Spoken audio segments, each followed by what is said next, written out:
In this video, I would like to take a look at one of my favorite films of the current decade, 2014's Nightcrawler. More specifically, analyzing how director Dan Gilroy was able to make the audience root for the main character Lou, who is obviously a dangerous psychopath. And just a warning, there are major spoilers in this video. Now, how do I know that Lou is a psychopath? Well, according to the Hare psychopathy checklist, he fits the mold almost perfectly. He shows no empathy, pathologically lies, has a grandiose sense of self-worth, makes impulsive decisions, displays cunning and manipulative behavior, sexual promiscuity, superficial charm, and shows absolutely no remorse for any of the terrible things he does throughout the film.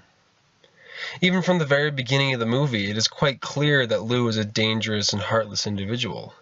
His psychopathy is quite evident from his calm and blank stare, even after assaulting an innocent man and stealing his watch. There are several instances throughout the film that show the audience just how bad of a person Lou truly is.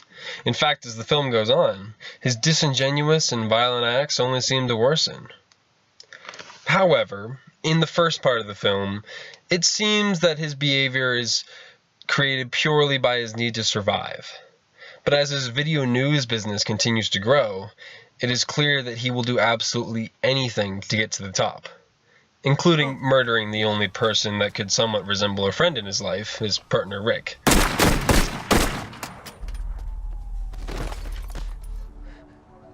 I can't jeopardize my company's success to retain an untrustworthy employee.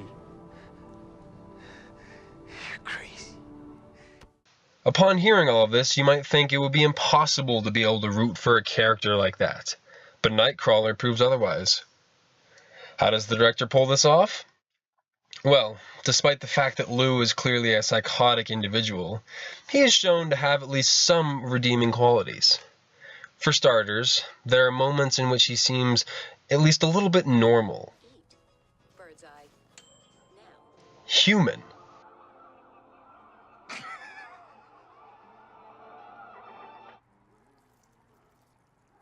Even nice. I'll give you $30 cash per night. Okay. Okay. Thank you. But above all else, he has an amazing work ethic.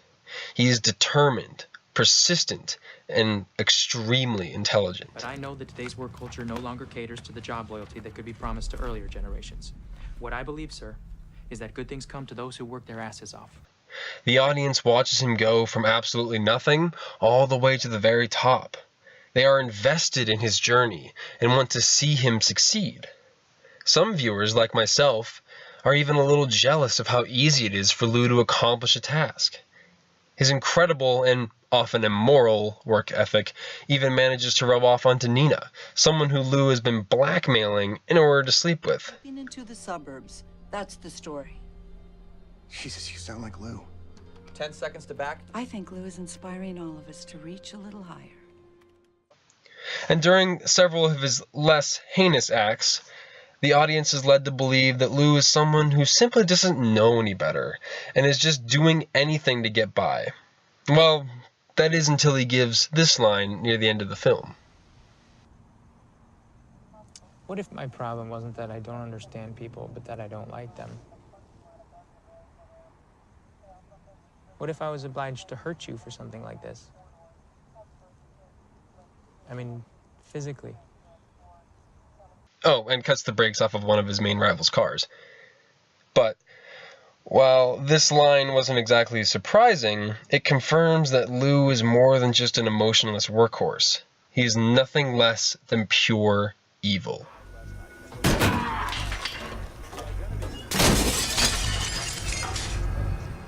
And despite the fact that he set up a murder, killing multiple people, including Rick, the audience is still enthralled in his actions. Why? Well, this is a perfect case of morbid curiosity. We don't exactly like or agree with what is happening, but we can't seem to look away. In fact, morbid curiosity was what brought Lou into the video news industry in the first place. So even though the audience may not like Lou, in fact there were many points where you may downright hate him, Fuck you. you still root for him. The audience shares Lou's goal, and despite disagreeing with how he accomplishes it, we are still invested in the character. Even at the very end of the film, knowing everything that he did, I personally did not want him to be caught by the police. I just wanted to see what he would do next.